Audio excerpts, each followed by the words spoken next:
What if the biggest threat to your faith wasn't some enemy you could see, but an idea you actually welcomed in? Deep in the book of Revelation, there's this really sharp kind of cryptic warning about something called the doctrine of Balaam. It sounds ancient, I know, but as we're about to see, this whole dangerous idea of compromise is, well, more relevant than ever.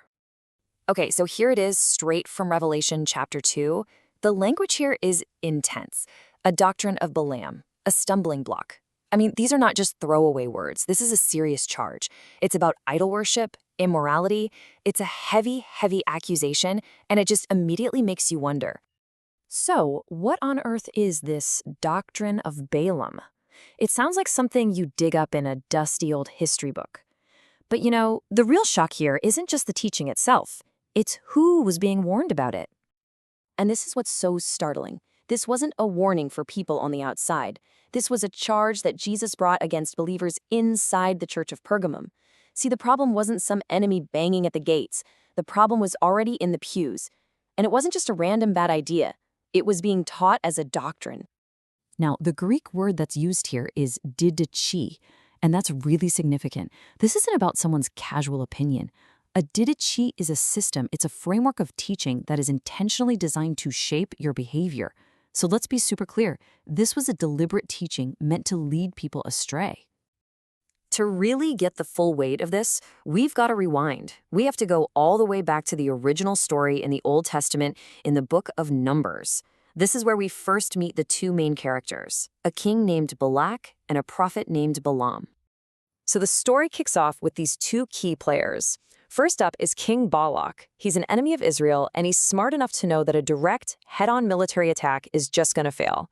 So he decides to try a different kind of warfare, spiritual warfare. He hires this prophet for hire, Balaam, for one simple job: curse Israel. But, well, there was a big problem he didn't see coming. So every single time Balaam opens his mouth to speak a curse, God literally hijacks his words and a blessing comes out instead. Frustrated, but pretty clever, Balaam pivots. He basically tells Balak, look, if you can't curse them from the outside, then get them to curse themselves from the inside. His new strategy? Teach Balak how to use temptation, idolatry, and immorality to lure Israel into breaking their own covenant with God. It was a brilliant and, frankly, an incredibly insidious plan. And that cunning plan is the absolute key. The doctrine of Balaam that we see in Revelation isn't about some external enemy. It's about that exact same strategy of internal compromise being taught inside the church. This is what makes it just so dangerous. A frontal assault is obvious, right? You can see it coming and defend against it. But the doctrine of Balaam, that's a Trojan horse. It's an idea that gets welcomed right inside the gates because it cleverly mixes spiritual-sounding language with worldly desires. It doesn't look like an attack. It looks like a gift, but it's a trap. So here's how the poison actually works. This teaching doesn't ask you to reject God outright. Oh no, it's much more subtle. It just adds a little something to the mix. It takes a little bit of truth and blends it with a whole lot of worldly desire until you can't even tell the difference anymore. It doesn't shatter your faith, it just dilutes it until it's completely powerless.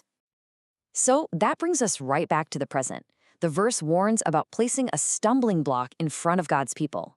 What does that actually mean? And what in the world could those traps look like for us today?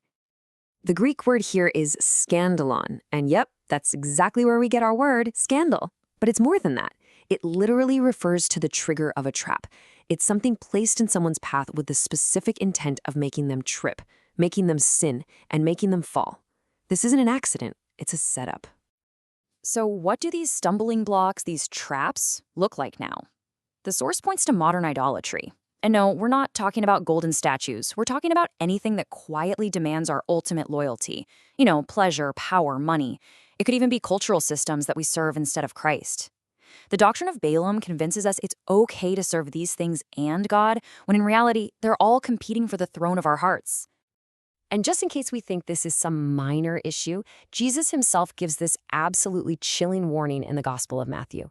He says it would be better for you to have a giant millstone tied around your neck and be thrown into the sea than to cause one of his followers to stumble. Wow, the stakes could not be any higher. So after digging into the history, the mechanism, and how it all applies today, what's the ultimate message? What should we really be taking away from this serious warning about the doctrine of Balaam? Okay, let's just boil this all down to the key lessons. First, just like that Trojan horse, a subtle compromise is almost always more dangerous than a direct attack. Second, spiritual leaders have a huge responsibility for what they teach. And third, what we believe and how we live are totally connected. What goes into our minds comes out in our lives. That means true faithfulness means rejecting any teaching that tries to water down holiness. At the end of the day, God's people are called to be pure, not to just blend in with the world around them. This is the powerful, unavoidable connection here. When a church, or even just an individual, compromises on their core beliefs, a slide into spiritual unfaithfulness will always, always follow. It's a domino effect that's as old as the story of Balaam itself. And so this ancient warning leaves us with a really challenging question for our own lives. This isn't just a history lesson. The real question is, what ideas, what teachings, or what little compromises in our world today are acting as modern-day stumbling blocks? What are those subtle whispers of compromise that are trying to entice us away from a wholehearted faithfulness?